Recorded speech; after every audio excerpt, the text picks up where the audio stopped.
मयूरभंज जिला उदला सहर में स्वच्छता दिगरे प्रश्नवाची होइथिबा बेले उदला विज्ञापित अंचल परिषद तरफ समस्त प्रकार प्रयास जारी रही जहाँकि सहर धीरे धीरे स्वच्छता आड़क गति करने को लगी। तेबे उदला विज्ञापित अंचल को सरस सुंदर करिवार स्वप्न साकार हेउथिबा बेले अंचल में बहुत किछि परिवर्तन देखा मिली, जहाँकि आज उदला सहर में प्रत्युष तरफ एवं उदला विज्ञापित अंचल परिषद तरफ एक स्वयं चालित सफेई मेसीन शुभ उद्घाटन करा जायछि।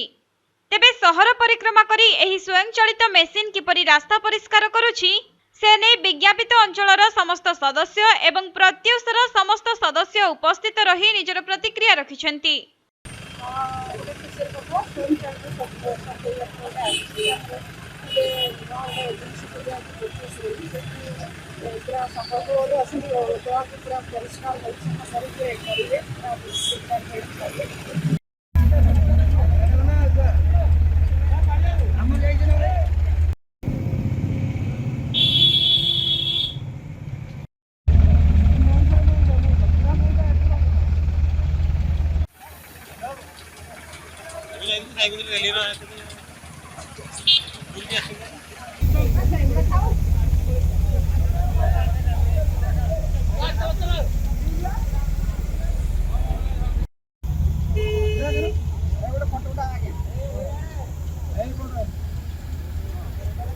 मयूरभंज जिला उदलारू राजीव कुमार बेहेरा रिपोर्ट के लाइव।